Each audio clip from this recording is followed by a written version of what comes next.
मालेम असिदा angak-angakpa mafam kaya lay. Kharana miyoibana thengnaduna puthokduna khangba ngamle. Kaya amana adumak puthokpa ngamdana layri. Miyoibana thengnaduna puthoklaba angakpa mafamsinggi manungda amani Tiltepec hairiba khungang asishu. Khungang asi Mexico da layba khungang macha amani. Khungang asida yum chaurakna humdrarom lay. Mikok masingna chaurakna chahumlom khaktani. Mafam asida sariba yumsing asi thongnaw amata pande. Sumnatagi changthok changsingi thong amakhak pali. Khungang asibu mitangbagi khungang haina khangnai. Maramdi khungang asida mida natana hui hawdong sa uchek phawba kuina mafamsida layraklabadi uba ngambagi sakti mangkhiduna mitangba haibadu oiri. Khungang asida pokpa angang khuding poklakpa matamdadi mamit karisu tawdana poklai. Adubu matam kharagi matungdadi yamna ngakpa maongda uba ngambagi sakti manglaktuna mitangba ama oiri. Yamna ngakpa maongda mit tanglakpagi maram hawjik phawba chapchana puthokpa ngamdri. Adubu mafam adugi miyoisingna thajanabagi matung inna makhoigi mamit tangbagi maram asi u pambi amanani haina launai. U pambi adugi mamingdi Lavazuela haina kawi. Hairiba Lavazuela pambi asi hek urubada uriba mi adu soidana mamit tanglakani. Mida natana sa uchek phawba uasi yenglurabadi natragana tonglurabadi makhoisu mamit tanglakani. Atopa miyoi kharagi motadi mafam aduda atopa mafam amada phangdaba hu chenba haying marang kaina phangi. Haying sing asina siktuna mahu thajallamlaba mi sa uchek adu ubagi sakti tapna tapna mangaktuna mitangba ama oirei. Adubu hawjik phawbada hu chenba haying mana chikpada migi amadi sa ucheki mitki napsing sohanduna mit tanghanba ngamba makhalgi haying asi malemda lay haina confirm tawdri.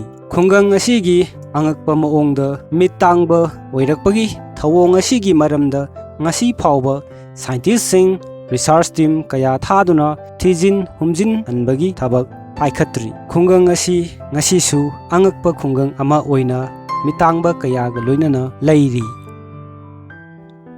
Aikhoina chanam manaw ama takhaibada natraga chaba matamda namthiba haigadra manam kanba haigadra manam ama namlei. Hairiba manam akanba si chanam changwangna chaba misingdasu adum namduna pulak kholakpada nungaitaba phawhalli. Masi karamna tawribano haibadu khangminarsi. Chanamda elation kawwa compound ama yawi. Masigi sulfur yawa compound asina chanamgi manam akanba namhalakpagi maruoiba maramni.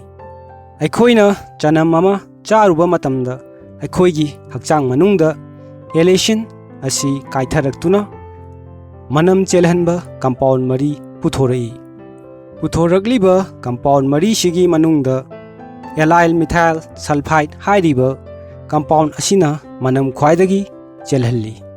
Masina sor manam namthihanbada natana igi ichelda yaukhiduna hakchang pungba sandoktuna humangda amadi hakki isingda phaw yaukhiduna manam chelhalli. Compound asi hakchang manungda kuinasu laigalli. Maram asina chanam chang wangna chaba misingna makhoigi hakchanggi manam kallibani. Yum saduna laigadoriba ingkholgi maong matau makhal yami. Makhal khenabagi matungina laibada phagadaba pharoidaba kaya khaidoi.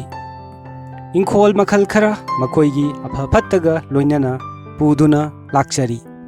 Hanbada shamu namda taba ingkhol. Ingkhol amagi sarukta makha nongsup santhong amadi kaubru laijing romda wangkhatpa ingkholgi makhalbu shamu namda taba haina kawi asigumba makalgi ingkholda yum saduna leirabadi lan thum marang kai oija oithak phangi nungai yaifai punsi nungsangna macha masu darana la yami asigumba makalgi ingkhol asi afaba makalgi ingkholni ani shubada thengu namda taba ingkhol amagi mayai sarukna wangkhalaga nongpok makha nongsup awang hairiba maikaising asida nemtharabadi adugumba ingkhol adubu thengu namda taba ingkhol haina khangnei ingkhol makhal asidi makhal khudingi miyoina yum saduna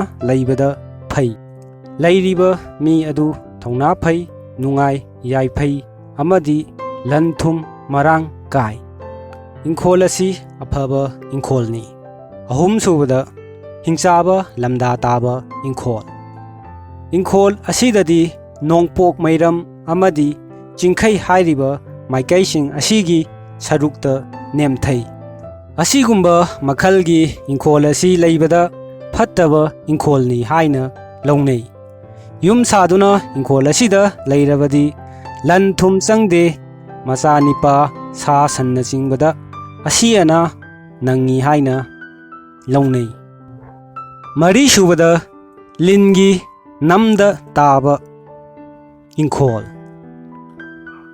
ingkholgi mayung nongpok nongsupki sarukna shangba makha amadi awangi maikaina tonglaga mayaina kutak tauba makhalgi ingkholbu lingi namda taba ingkhol kawi asigumba makhalgi ingkhol asida yum saduna leiba mi adugi pungning wakhal nungaite asiana nangi matu macha mangba khongthang khudingi yeknaba chaukhatli asigumba ingkhol asida yum saduna leiba phatte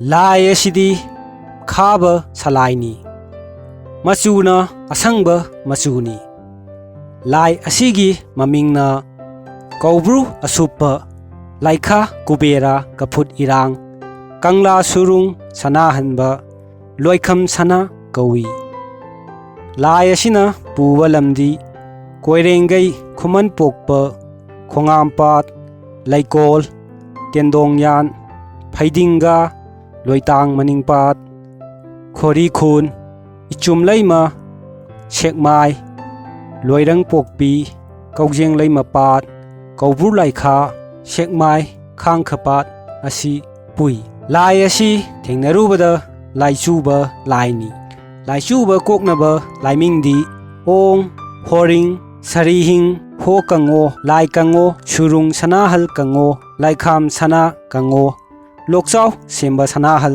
kango ho kango o kango asi solo sana konjai yauna khayom ahumna thakha lalo